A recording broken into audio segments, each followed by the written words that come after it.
Здравието нема цена. Токму поради тоа, нас ни беше малку еден час по здравие и брзо се вративме повторно назад во Италија и ја сретнавме повторно доктор Нела Деспотовска, нутриционистот на Италија, која има да ни дообјасни уште многу важни нешта. Доктор Нела, родителите честопати сакајки да го направат најдоброто што можат да им го понудат, дури понекогаш и најскапото на своите деца, прават одредени грешки. Кои се оние вистини и заблуди поврзани со честите грешки во исхраната на родителите? Значи, најчестите грешки кои родителите ги прават на своите деца е околу земањето на овошје. Во текот на овие едукативни предавања, значи, самите деца, кога ќе ги прашав кога го земаат овошјето, значи, имаше деца кои што го земаат погрешно. Односно, овошјето, треба да запомнеме дека секогаш треба да се зема на гладно, односно секогаш пред оброк. Затоа што доколку се земе овошјето после оброкот, значи кога сме земале веќе храна, и витамините и минералите кои што се присутни во овошјето, ќе се појави една тегоба, тежина во желудникот, појава на киселина, мачнина, која што негативно нели се одразува на нашето здравје, па затоа им препорачувам на сите родители, на своите деца, наутро кога ќе станат, пред да одат во школа или во градинка, да практикуваат да им даваат на децата по едно парче свежо овошје, значи дали тоа ќе биде портокал, мандарина, јаболко, банана, значи се зависи од сезоната во која што се наоѓаме, или пак да им цедат свежо цедени сокови, било да е тоа само од овошје или може да биде сокот од комбинација од овошје и зеленчук, например еден портокал, една кива, еден морков и слично. Овошјето го препорачуваме да се консумира во предпладнивните часови, бидејќи искорисливоста на витамините и минералите е најголема до 12 часот. Исто така, покрај пред оброк, овошјето, ќе кажеме покасно, дека може да се земе и за време на ужинка, како една замена за ужина. Добро. Исто така, често пати родителите им кажуваат на своите деца, еве испија чашата млеко и можеш да одиш во кревет, што е сосема погрешно. Значи млекото го стимулира сонот, да. Млекото, покрај тоа што е здраво, значи содржи многу витамини и минерали, посебно би го истакнала калциумот, нели, кој што е потребен нели за децата во раст и развој, за коските да имаат цврсти и јаки. Сепак млекото, чашата млеко не може да биде замена за оброк. Значи млекото може секогаш да оди во комбинација со оброкот. Значи дали тоа ќе биде порција мусли, па потопена со млеко, или ќе биде оброк, значи од лепче, намачкано со джемче и комбинација нели чаша млеко. Значи тоа е најважно што треба родителите да го запомнат. Да го запомните, драги родители.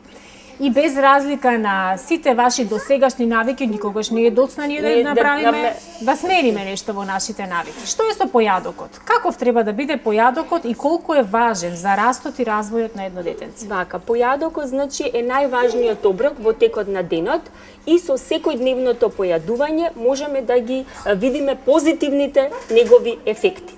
Значи појадокот не смееме да го прескокнуваме и да го забораваме, бидејќи преку појадокот ја добиваме најголемата енергија која што ни е потребна во текот на денот.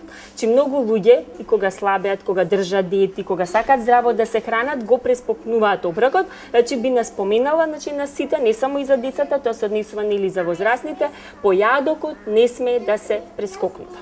Така.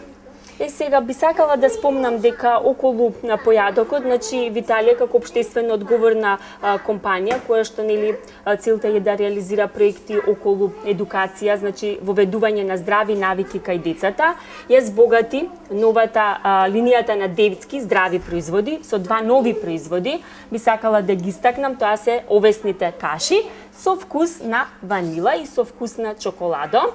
Овие овесни каши се произведени според европските критериуми за исхрана кај децата и се без вештачки бои конзерванси и содржат 100% природни состојки.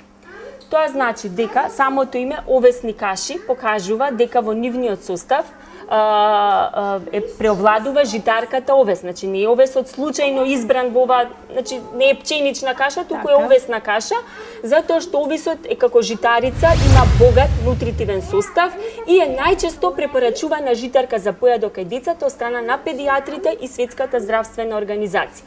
Покрај тоа што содржи богат нутритивен состав, значи богатство од витамини и минерали, би сакала да истакнам дека овесот е природен извор на растителни или како што ги нарекуваме диетални влакна, кои возможуваат подобро варење на храната, подобар метаболизам и дечињата да имаат секојдневна редовна столица и здраво стомаче. Многу интересно. Да.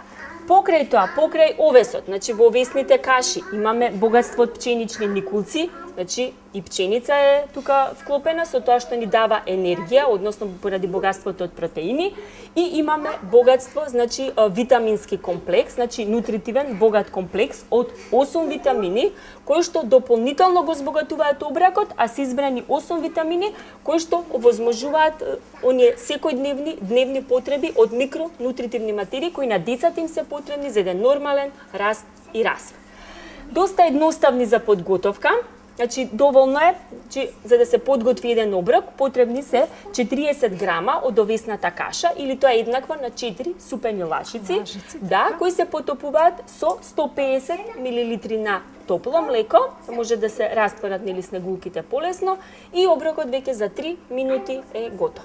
Доста економичен, лесен за подготовка, а и родителите ќе бидат сигурни дека децата со овој еден оброк ги внесат сите хранливи материи кои што треба да ги внесат во текот на денот. Значи, само за 3 минути ние имаме полна порција здравје, со млако млекце и со 4 супени лажици, една од вашиот избор. Кој ќе го направите од новите овесни каши? Тоа е избор нели на децата. На децата и на родителите. А вкусови колку и да сакаш, значи оваа производна програма веќе ја имаме на секаде, во сите поголеми маркети, каде што сите трчаме веднаш кај штандот за здрава храна и ние ќе бидеме најздравите и најумните деца кои што живеат овде. Благодарение на Виталија. Што друго имаме да додадеме, доктор Нела, за овој денешен час по здравје? Покрај појадокот би сакала да споменам околу здравата детска исхрана. Јас на почетокот ги спомнав нели макронутритивните материи, би сакала само на кратко да објаснам дека во исхраната децата треба, односно нивните родители, нели треба да практикуваат да им ги даваат трите хранливи материи кои што им се потребни, а тоа се протеините, мастите и агленохидратите. Протеините се неопходни за раст и развој на детето. Значи што и учествуваат исто така протеините во градбата на клетките. За да имаме значи повеќе клетки да се размножуваат, потребно е да внесуваме нели храна со зголемен внес на протеин. Сега што ќе се случи во нашиот организам ако не ги внесуваме протеините? Ќе се успори растот и развојот кај децата. Децата полесно ќе се разболуваат, болеста ќе трае подолго време и функцијата на органите ќе биде дополнително оштетена. За да не се случи тоа, значи во денот мора да ги внесуваме протеините.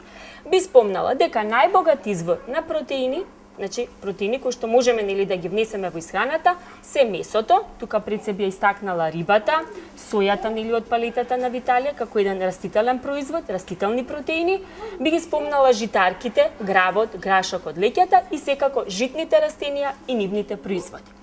Вториот хранливи материи, тоа се јагленохидратите.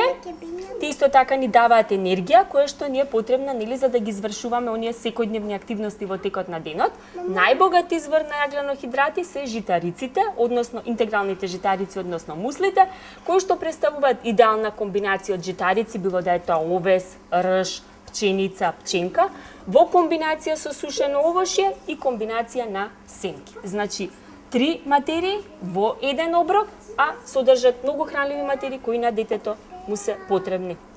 Така. И секако мастите, нели, треба да имаме ограничен внес на масти, но сепак и тие треба децата да ги внесуваат, бидејќи мастите представуваат најконцентриран облик на енергија, поради тоа треба да ги внесуваме. Знаеме, мастите ги делиме и на течни и на цврсти. Цврстите се нели путерот, маргаринот, оние за кои ние зборуваме, здрави масти се течните масти, а тие ќе ги внесеме преку ладно цедените масла, кои нели рековме на почетокот, нели салатите треба да ги зачинуваме со ладно цедено масло. Одлично, многу ви благодарам за ова исцрпно објаснување. Тие можеби многу не разбраа, но јас се запамтив. И тетка Нела ќе ни се налути доколку ние зборуваме и прашуваме кога не е време за прашување. Така нели, дечиња? Значи, тука некаде сме на крај на вториот час, кој си го добивме во Виталија. И јас ветувам дека ние повторно ќе дојдеме, доктор Нела. Со задоволство ќе ве Да, примеме. воедно ќе повториме уште еднаш дека здравата храна не ја користат само оние кои што се од нешто болни, а сакаат да оздрават. Здравата храна ја користат здравите за никогаш да не се разболат. Ете така, ова е вториот час кој го добивме овде, каде што пука од здравје, како што констатиравме, а јас ви ветувам дека ние повторно ќе дојдеме и повторно ќе ви откриеме се што вие не сте знаеле за новите производи на Виталија.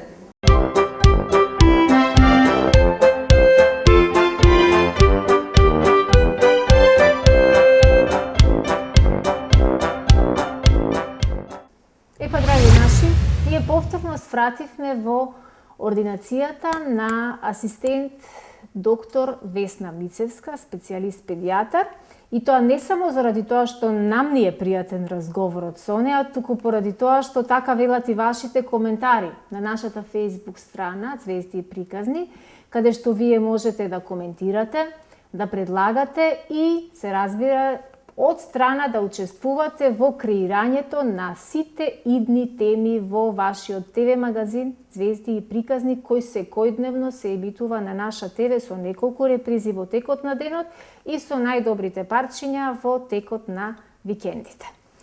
Ние денеска заедно со доктор Весна избравме една интересна тема, која што исто така е врзана за нешто од трендовите кои што го негуваат современите мајки, современите девојки кои планираат да станат мајки, и за жал тој тренд е неизбежен, неминовен, особено откако последниве 10 години кај нас почна нагло да се појавуваат многу приватни клиники, каде што секоја сака да биде дел од сите оние новитети кои што тие ги пропагираат. Заблуди и вистини околу породувањето со царскиот рез и неговите предности. Се повеќе идни мајки, докторки се одлучуваат на тоа да го практикуваат договорениот царски рез со образложение дека така ги одбегнуваат сите можни ризици и компликации во текот на раѓањето. Има ли вистина во ова? Ова е тема на која што се мешаат, односно се вкрстуваат мислењата и ставовите и на гинеколозите и на педијатрите. Јас како педијатар, од аспект на педијатар би можела да кажам, па и општо како лекар, дека трендот на зголемениот број на породувања со царски рез е делумно неоправдан, токму поради тоа што, како што и вие рековте, еден дел од идните мајки се одлучуваат да најбезболно, најлесно се породат и ништо не почувствуваат. Најчесто оправдување на оние кои што во секојдневието ги слушаме, дали се тоа наши блиски или пациенти или други, познаници, е дека не можам да трпам болка и не сакам да поминам низ некои поголеми тешкоти. И тоа е барем искрено кажување. Да. Има некои кои што велат, не, јас болка ќе истрпам, но не можам да поднесам бебето да биде изложено на евентуален ризик. Значи тука апсолутно ја префрлуваат топката на тема бебето да биде заштитено. Дали бебето е заштитено, мене ме интересира, ако јас договорам, се одлучам кај најдобриот стручњак да направам царски рез. Дали моето бебе е комплетно безбедно и заштитено? Значи, прво да земеме од тоа, да тргнеме од тоа дека природата направила детето да се роди на природен начин, така како што е природно.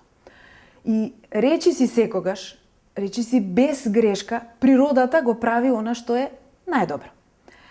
Меѓутоа, онаму каде што природата судбински замешала прсти и некои работи не можат да се одвијат најдобро по природен пат, тука настапила медицината да може да ги спаси оние деца и оние мајки кои инаку по природен пат не би останале, можеби, ни живи.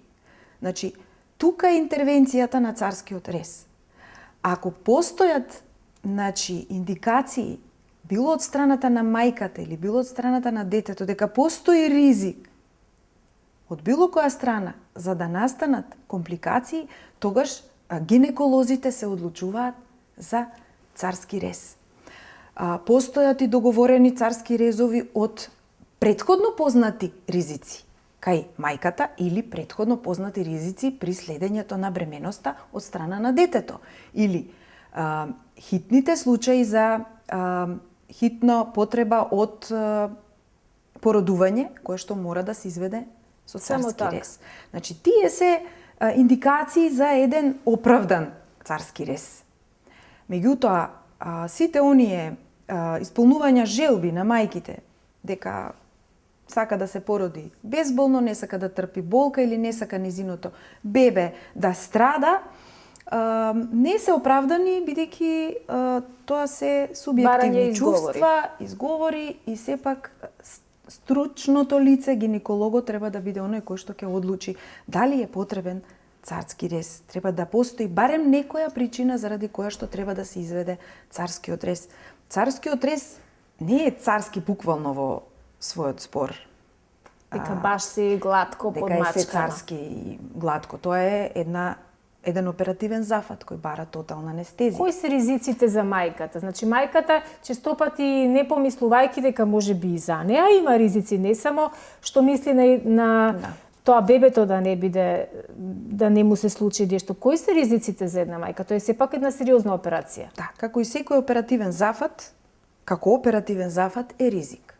Значи се работи со тотална анестезија, понатаму значи настануваат бидејќи се вршат оперативни резови, не само на абдоменот, не само на стомакот, туку и на матката. Значи, потребно е одредено време после тоа да заздрави, да закрепне матката, таа мускулатура да биде подготвена да истрпи нова бременост и ново породување. Значи, сепак постојат неколку работи на кои што треба да се размисли. Значи, прво е оперативен зафат, кој што ако е потребен, треба да се направи, ако е недоволно оправдан, треба да се земе како ризик. Понатаму, и моментот на подолго време потребно за да заздрави таа повредена на некој начин матка. Исто така, понатаму,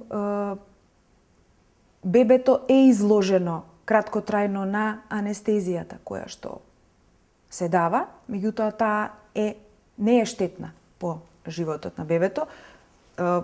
Повеќе се правени и студии, испитувања дека нема некое влијание, посебно на воспоставувањето на виталните функции веднаш по породувањето, меѓутоа секако дека е и индивидуално и тоа, некогаш може да настанат и непредвидени, значи, депресии на центарот за дишење, значи сепак може да има и негативни последици.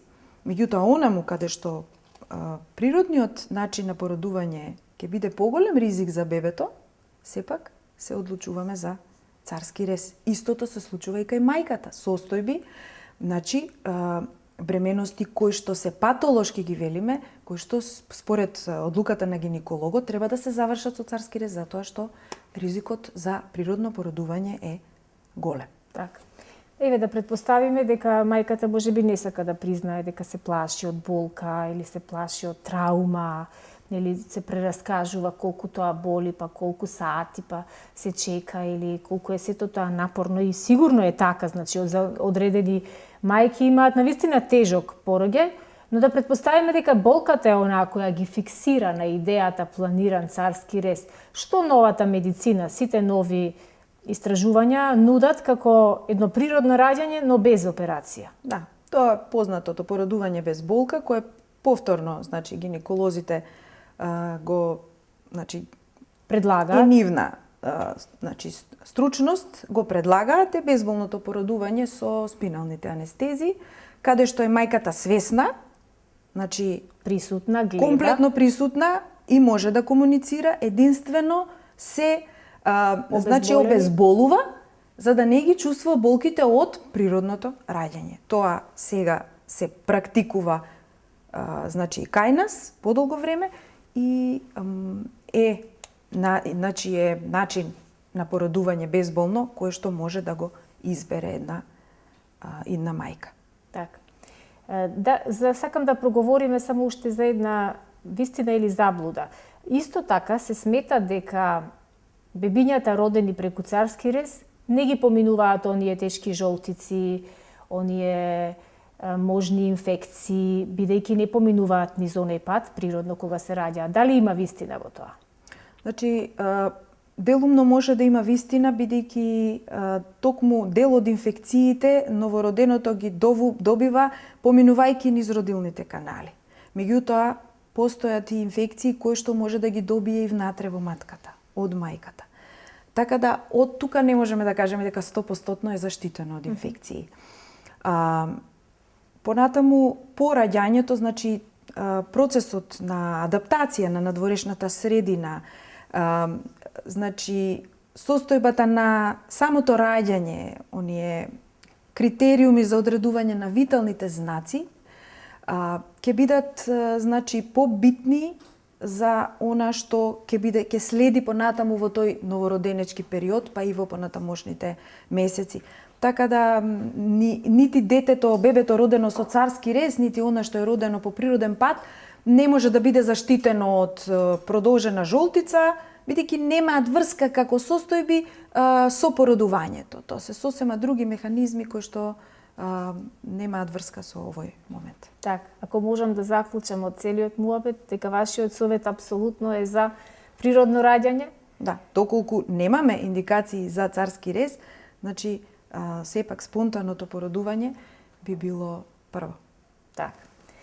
Верувам дека и денеска успеавме малку да ги охрабриме, можеби малку и да го пренасочиме нечие мислење на идните мајки кои се сигурно во една дилема, слушајќи ги нивните поискусни пријателки, роднини или така натаму, кои веќе им кажале за убавите искуства со царскиот рез, за договореното и планирано раѓање, кое е се поголем тренд изминативе години, но еве имавте точно упат од прво лице, од стручно лице кое е за природното раѓање, бидејќи на тој начин природата така не создала, на тој начин и мајката може буквално за 24 часа да ја напушти болницата заедно со незиното бебе. Ми беше повторно задоволство што и денеска бевме во вашата ординација, што споделивме корисни и практични совети за идните мајки, за родителите и за најмилите, чија емисија е посветена, значи ТВ магазинот Звезди приказни секој ден на наша ТВ. По кратка пауза, повторно се селиме на уште една приказка од детството на една ваша многу позната личност.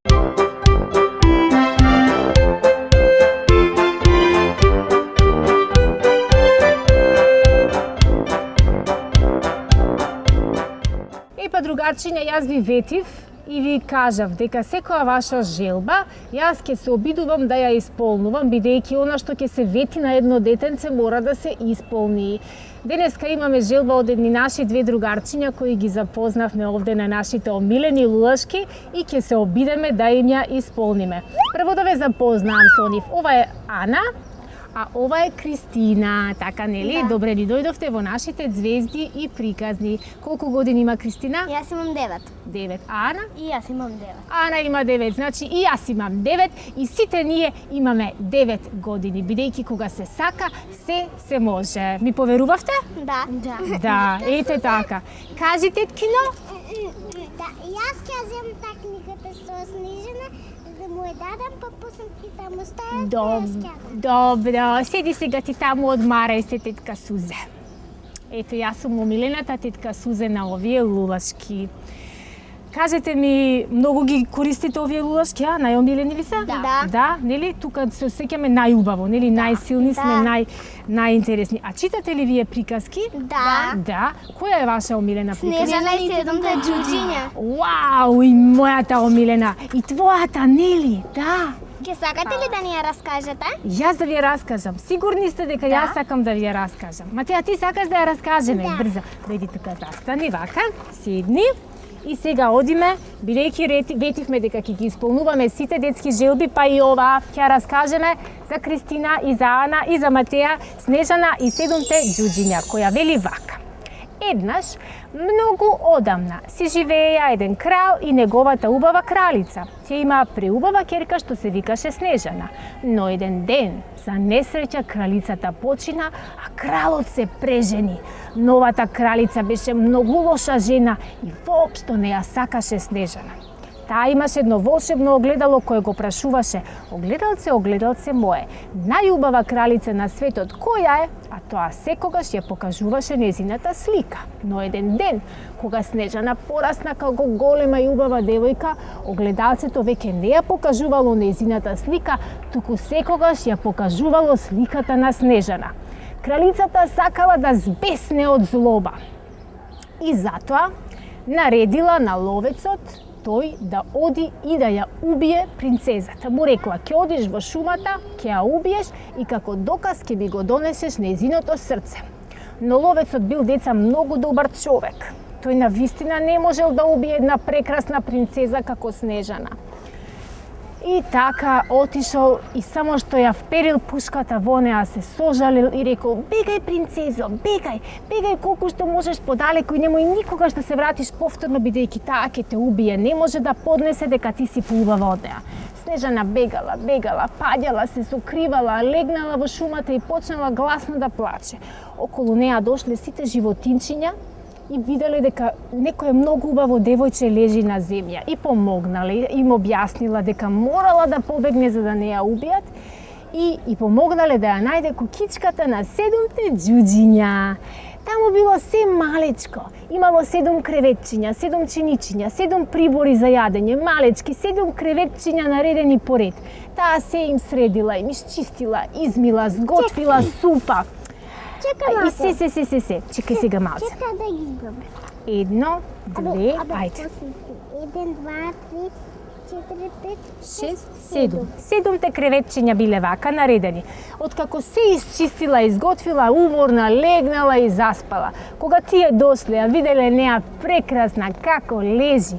И толку се израдувале што си нашле нова пријателка и не ја пуштиле да оди никаде сама. Ама лошата кралица дознала дека Снежана е жива. И замислете, одлучила лично да оди и да ја убие. Се претворила во една грда стара баба со голем нос. Абе, јас не беше така каза. Ајде, кажи ти. Со така нос. Да, гадна никаква и отишла да продава јаболка. Ама, продавачка. Продавачка на јаболка. И рекла: "Не мораш да ми го платиш јаболково, еве јас ти го подарувам најубавото јаболко и ова е магично јаболко. Ако грицнеш од него еднаш, ќе ти се исполни најубавата желба и принцот што го сакаш ќе дојде да те земе за жена." А Снежана, добра душичка, и поверувала дека навистина ако грицне од јаболкото ќе дојде принцот и ќе ја земе за жена.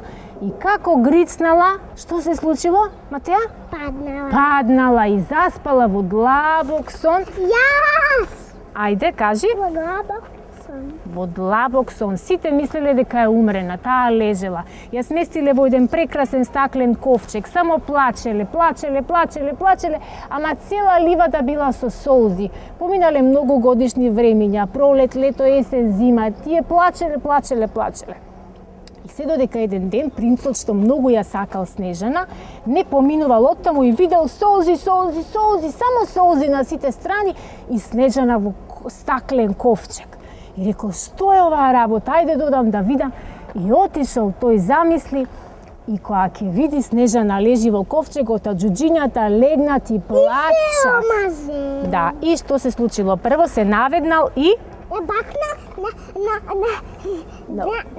на устата. и се омажија и така се живееле срекно до крајот на животот. Ете, срекно до крајот на животот, ја качил на белиот конј и ја однел во неговиот убав дворец, драги другарчиња. Ете така, сите се живееја срекни до крајот на животот. Чао, да кажеме сега на нашите другарчиња. Чао, се гледаме повторно. Чао.